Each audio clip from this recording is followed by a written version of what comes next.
Yo, what's going on, guys? Crispy Flakes here. So we finally have ourselves the first NBA trade of the season because the Bobo one does not count.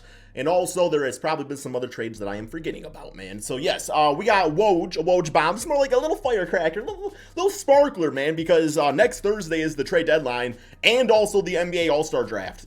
Two huge events in one day, man. It's gonna be crazy. So, little teaser right here, my little appetizer. We got the Clippers are trading Eric Bledsoe, Justice Winslow, Keon Johnson, and a future second-round pick to the Trailblazers for Norman Powell and Robert Covington, sources tell ESPN. So, I initially saw this and I was thinking, also, I guess down here more it says that Clippers are sending Blazers a 2025 second-round pick via the Detroit Pistons. It's a Pistons video, man. We won the trade. But yes, so, when I initially saw this, I was like, yo, like, what does this, like, signify for the Portland Trailblazers? I'm like, are they going to go in? Is this, like, the beginning of, like, a big-time move or something? Because Norman Powell ain't no joke. Like, this dude's a solid basketball player. He's actually been putting up nice scoring numbers as of late for Portland. I think he just dropped, like, 30 points the other night or something like that. But, like, straight up, that's not helping Damian Lillard. And what I think they're doing right here is Norman Powell is like a 6'3", technically plays small forward. I know he has a long-ass wingspan and everything, but I think he's more of a shooting guard, to be quite honest.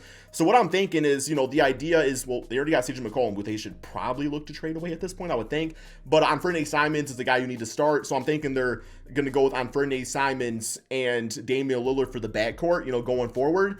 And maybe they don't think those guys could work, maybe they don't think that Norman Powell can work in a lineup with Anfernee Simons. The only thing that I'm kind of like maybe thinking about right here, but also Norman Powell was on a bit of a larger contract, not like a large contract, but a larger contract to the point where, when you have a slew of guards like this, this is kind of like consolidating and also putting themselves in a position to go for, a player in free agency. Like, this is going to free up some salary cap because I think that Eric Bledsoe is an expiring deal. Justice Winslow, I can't imagine, has a large contract. Keon's on a rookie deal. So, yeah, I think this is definitely to consolidate the lineup a little bit, but also give themselves a little flexibility next season in the offseason. Because right now it looks like, I don't know, what's Portland's record?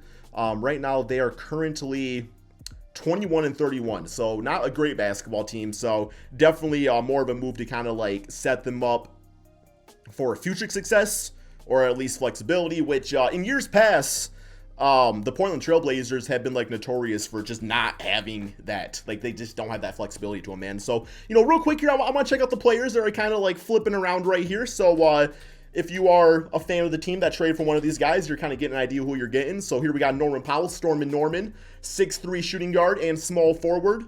So yes, right now age 28 and on the season. Yeah, this dude's a bucket, man. Like, this man's gonna fit in nicely with Paul George and Kawhi Leonard. Like, this is actually like the exact type of like third option dude you want, but also it's gonna give them somebody that's gonna be able to carry that scoring load, until it gives them somebody to build around very, very short term right now. Like, kind of like put the offense around with Kawhi and Paul George being on that, man. Like this is definitely like a move like, hey, we're trying to make the playoffs this season. Like, we're not waiting until next season for everybody to get healthy. So, yeah, 19 points, 3 rebounds, 2 assists. Definitely an offensive focused player. 41% from 3.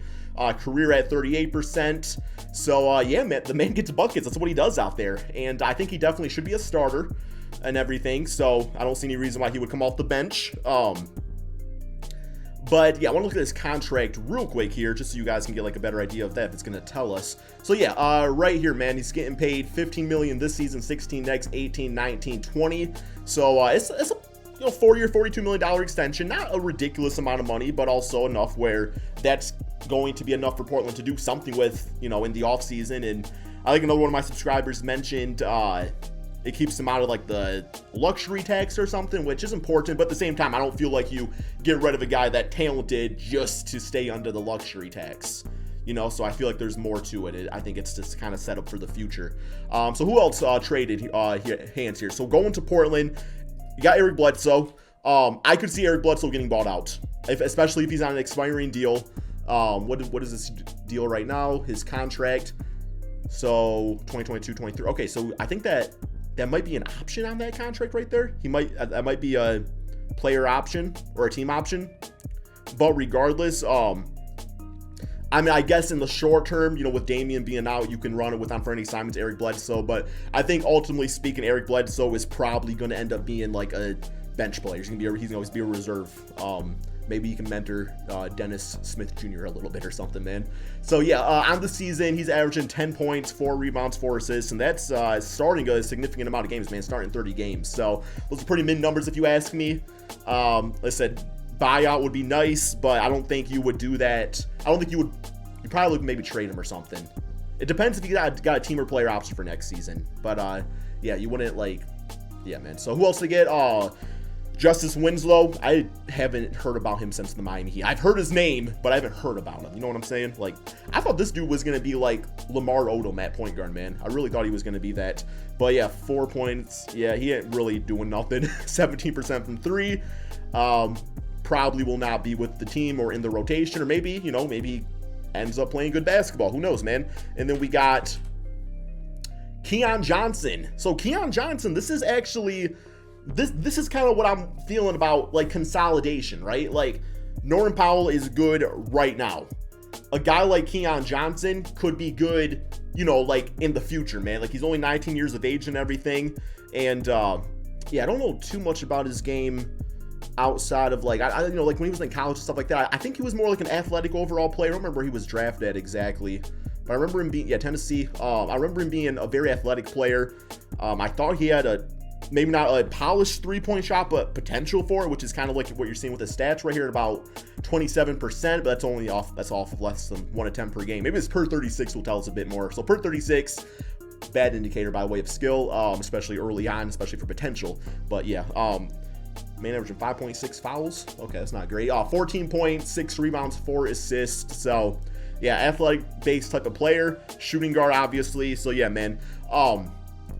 As far as this, like, changing things, like, in the short term, Clippers 27 and 27. So what are they doing this season? Like, Norman Powell's gonna help them out a lot, man. Because yeah, Paul George, you got Reggie Jackson averaging 17 points, so that's gonna help right there. You know, taking a little load off him. Marcus Morris averaging 16 points. My dude Luke Kennard been playing nice, but you can definitely see, like, you know, I've watched Reggie Jackson for years. For him to consistently and reliably put up 17 points a game, but also lead you to the playoffs, you don't want to put all your eggs in the Wedgie Waxin basket, is probably what I'm trying to say, man. But yeah, so with Eric Bledsoe, they lose a little bit of scoring. Overall, nothing too bad, though. But if I had to grade the trade, if I had to say from both sides standpoint, I am going to grade this trade a B+ for the... Yeah, let me pull the trade up real quick here, man. Yeah, we're gonna give a B+ for the Clippers. Brought on a veteran player that's on a pretty good contract that just looks like he'd be like a pristine third scoring option. Gonna be able to play like a number 1, number 2 option in the short term. And then for the Clippers, I mean, Keon Johnson, I think, was a lottery pick or something. I don't know where was he picked at exactly, but he'll be fine. Eric Bledsoe, short term might be part of the rotation, but yeah, so Keon Johnson, good player to get. And you know, some picks exchanging around too, man. So yeah, Blazers getting a 2nd round pick. So from the Detroit Pistons, that's gonna be like a number 1 pick, man. But yes, that's all we have for this video. What do you guys all think? You guys like this trade? It's a good little appetizer, man. A little not really quite mozzarella sticks. Like mozzarella sticks are like the top notch appetizer. This is almost like chips and salsa. But like chips and salsa in the sense where you're like, oh, these are okay, I probably want to order them again. Not like super good chips and salsa. Salsa was banging a little bit, but the chip game was a little weak, a little flimsy, man. That's what this trade is. So that's all we got. Thank you all so much for watching. Peace out, my friends.